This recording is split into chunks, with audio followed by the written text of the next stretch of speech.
Good morning guys, mamuka sei? Guys, mkoma Saviour Kasukuwere vapinda pamacandidates presidential election. Yesterday he submitted his documents and his manifesto is he wants to bring change. Haise kudivide mavhotsi here yakuitika. Who will vote for Saviours? Koye akambotiitira as minister. He was Youth Indigenization and Empowerment Minister in Robert Gabriel Mugabe's ZANU PF. He was also the ZANU political committee. As if the youths were still roaming the streets. What change will he bring? In his own words, he says, "Please join me in the fight against fear and the pursuit of renewed hope for our beloved country." From 2013, Ministry Zavo did nothing for Zimbabwe. Vachazogona here kuchimhanya on national level. Apa he was self-exiled due to corruption. Hakuzi kutamba nevanhu here uko. Vanyora tsamba vakatiwo a letter to Zimbabwe. "I humbly write to you on the eve of the sitting of the nomination court to inform you that I have considered your plea for my return home to participate in our 2023 electoral process. I accept the call to run for the office of President of the Republic of Zimbabwe."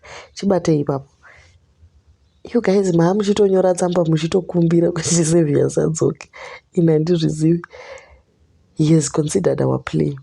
Ameno ndivano vaita plea iyoyo. "My decision to stand as an independent candidate, painful as it is, arises out of two missed opportunities. Both in December 2017 and September 2022, our party Congress failed to allow fair competition for the presidential.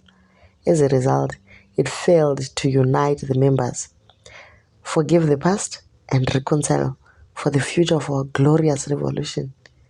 Unfortunately, to this day, notwithstanding a promise to let bygones be bygones, post-November 2017, and a pledge to restore the legacy and values of our liberation movement, we continue to witness exclusionary politics, persecution of members who loyally served the people, the party, the government, and the late founding president, Comrade Robert Gabriel Mugabe. Persecution of members who loyally served the people. Which people were saved? Wedwika.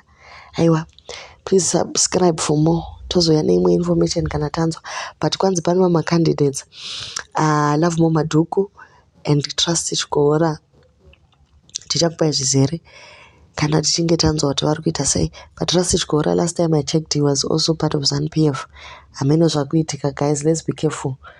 Tivote zvakanaka. Handiti?